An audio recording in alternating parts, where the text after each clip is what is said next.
Halo semuanya, di video kali ini kita akan membahas mengenai asal-usul dewa-dewi dalam mitologi Yunani. Langsung aja kita ke pembahasannya. Dalam asal-usul mitologi Yunani, kita akan membahas tentang 3 generasi. Generasi pertama yaitu Primordials, The Titans, dan The Olympians. Jadi kita akan bahas generasi pertama yaitu The Primordials.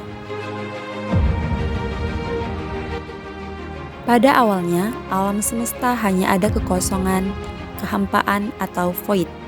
Kemudian dari void ini muncullah kekacauan atau chaos yang berlangsung lama.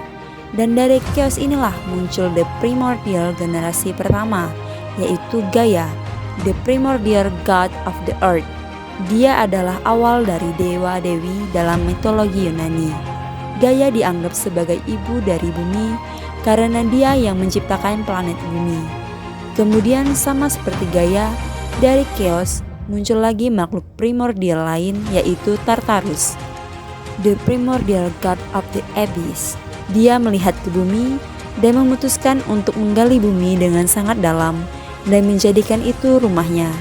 Dia memutuskan untuk tinggal di bagian dalam bumi, itulah yang disebut dengan alam Tartarus atau tempat penyiksaan.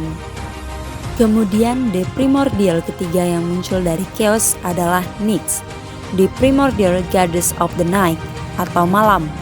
Dan the primordial terakhir yang muncul dari chaos adalah Erebus, the primordial god of the darkness atau kegelapan.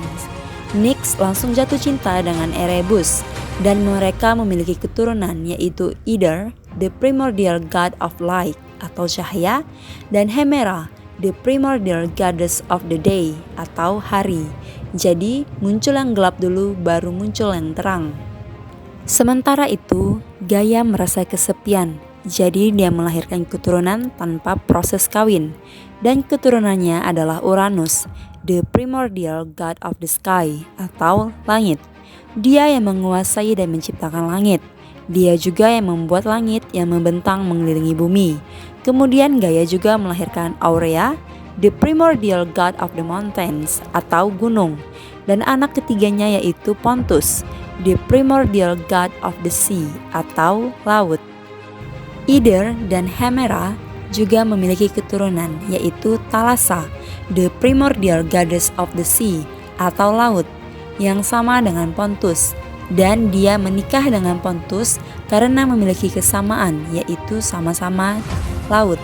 Dan itulah generasi pertama dalam mitologi Yunani, the Primordials.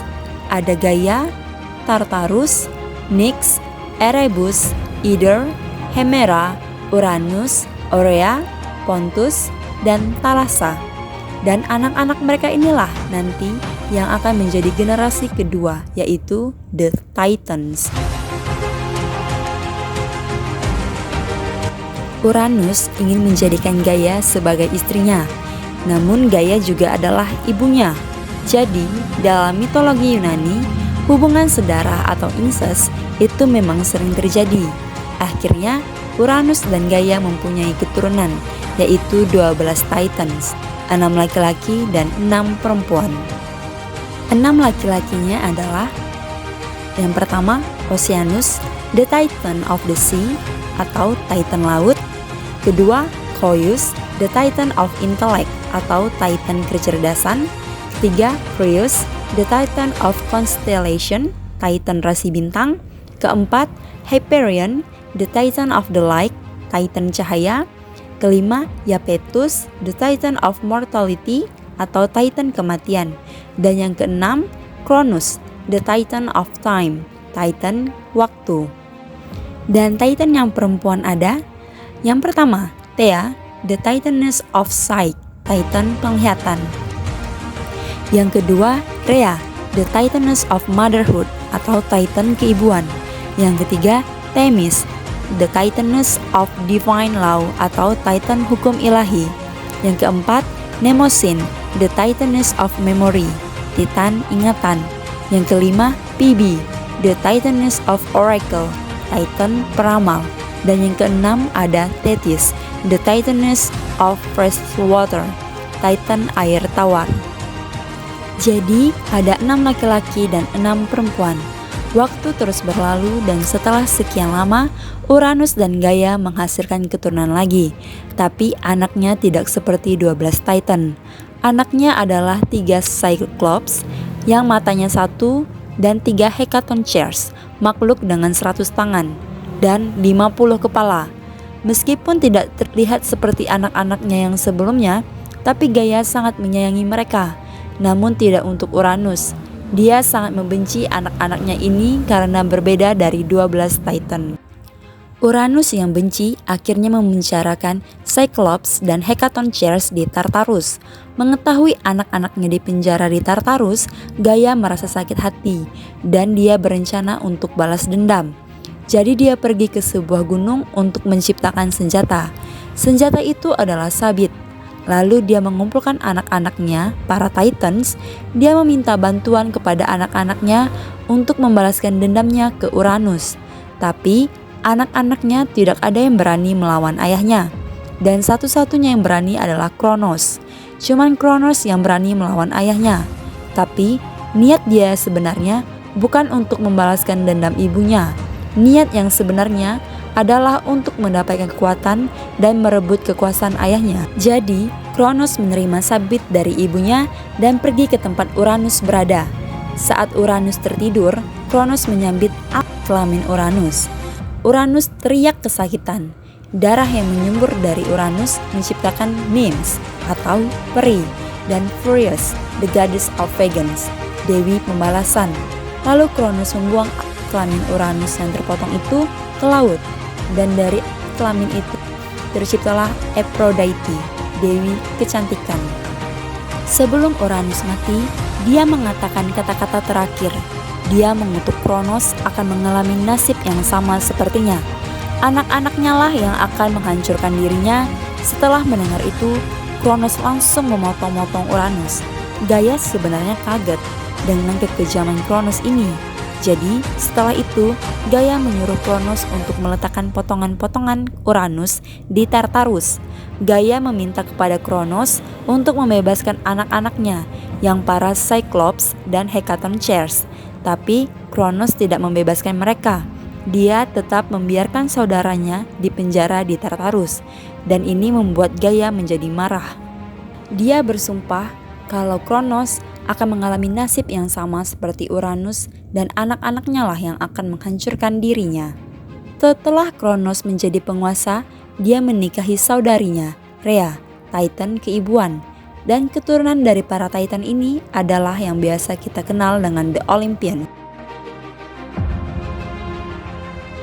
Kronos yang merasa takut dengan sumpah dari ibunya dan kutukan dari ayahnya, kalau anak-anaknya lah yang akan menggulingkan kekuasaannya dan menghancurkan dirinya. Anak-anaknya Kronos itu ada 6, 3 laki-laki dan 3 perempuan. Yang laki-laki ada, yang pertama Hades, the god of the underworld, dewa dunia bawah, dunia orang mati. Yang kedua Poseidon, the god of the sea, dewa laut. Yang ketiga Zeus, the god of the sky, dewa langit. Dan yang perempuan ada, yang pertama Hestia, the goddess of the heart, dewi hati. Yang kedua Hera, the goddess of the marriage, dewi pernikahan. Yang ketiga Demeter, the goddess of the agriculture atau dewi pertanian. Ketika mereka lahir satu persatu, mereka langsung dimakan oleh ayahnya, Kronos. Rhea sebagai ibunya merasa sangat tertekan dengan kelakuan Kronos. Jadi anak terakhirnya yaitu Zeus disembunyikan oleh Rhea di sebuah pulau. Nama pulaunya adalah Crete. Dia dibesarkan oleh para nymphs di sana. Dan Rhea memberikan batu yang diselimuti kain sebagai pengganti Zeus kepada Kronos dan langsung ditelan oleh Kronos. Rhea menipu Kronos. Zeus yang tumbuh dewasa, akhirnya dia akan meninggalkan pulau Crete. Tapi sebelum itu dia meminta saran dari istri pertamanya, yaitu Metis. Metis adalah anak dari Oceanus. Zeus pun diberikan ramuan oleh Metis untuk membantunya melawan ayahnya. Zeus menyamar sebagai pelayan ayahnya.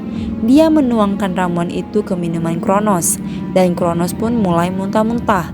dia juga memuntahkan saudara-saudarinya Zeus. Karena saudara-saudari Zeus ini immortal, jadi pas keluar dari muntahannya itu, mereka sudah tumbuh dewasa dan kuat. Kemudian mereka berenam bersatu melawan ayahnya, dan Kronos pun kalah. Dia kemudian dipenjara di Tartarus. Setelah kemenangannya melawan Kronos, mereka masih terus berperang dengan para Titan. Mereka berperang sampai bertahun-tahun lamanya. Perang antara The Titans generasi kedua dan The Olympians generasi ketiga dinamakan Perang Titanomachy. Dalam perang ini, gak semua Titan ikut berperang karena ada yang berada di pihak Zeus. Yang tidak ikut berperang, salah satunya adalah Oceanus dan Atlas, The Titan of Endurance, Titan ketahanan, menjadi pemimpin para Titan, dan Zeus menjadi pemimpin The Olympians. Karena perang yang berlangsung bertahun-tahun, akhirnya Zeus diberikan saran oleh neneknya, Gaia, untuk pergi ke Tartarus dan membebaskan para Cyclops dan Hecatoncheires, anak-anaknya Gaia, yang dipenjarakan oleh Uranus. Zeus pun melepaskan mereka dari Tartarus. Para Cyclops yang senang memberikan Hades, Poseidon, dan Zeus sebuah senjata. Hades mendapatkan Helm of the Darkness, helm kegelapan. Poseidon mendapatkan Trisula, dan Zeus mendapatkan petir atau kilat. Hades dengan helmnya bisa menghilang, jadi dia bisa menyerang dari belakang, dan Hecatoncheires membantu perperangan dengan menghujani para Titans dengan batu dengan tangannya yang banyak itu. Peperangan pun menjadi semakin sengit dan mengerikan, dan hasilnya The Olympians lah yang memenangkan peperangan. Para Titans akhirnya dipenjarakan di Tartarus, dan Hecatoncheires menjadi penjaganya. Tetapi Atlas, pemimpin perang para Titan, dia dihukum untuk menumpang bumi di pundaknya. Itulah kenapa kita punya peta namanya Atlas. Dan penggambaran Atlas itu biasanya dia memanggul bumi di pundaknya. Neneknya Zeus, Gaia, merasa sangat marah melihat anak-anaknya itu, para Titan, dipenjara di Tartarus. Jadi Gaia menciptakan satu monster yang bernama Typhon. Typhon adalah monster yang mengerikan, sampai-sampai semua dewa-dewi di Olympians takut kepadanya, tetapi tidak dengan Zeus. Zeus dengan berani melawan monster Typhon. Awal pertempuran mereka yang dahsyat membuat para dewa-dewi menjauh dari tempat itu. Typhon berhasil mencuri ototnya Zeus. Zeus pun jadi kehilangan kekuatan. Tetapi untungnya ada Hermes.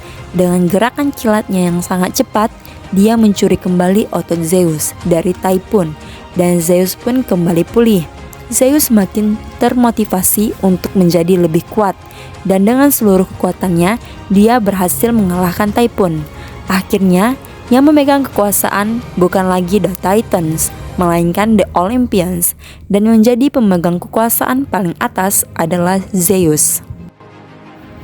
Oke, sekian cerita penciptaan dunia dari void, kekosongan, sampai tercipta generasi pertama, yaitu The Primordials, generasi kedua, The Titans, dan sampai ke generasi ketiga, yaitu The Olympians dalam mitologi Yunani. Semoga kalian terhibur dengan ceritanya. Terima kasih buat yang nonton, dan sampai ketemu lagi di video selanjutnya.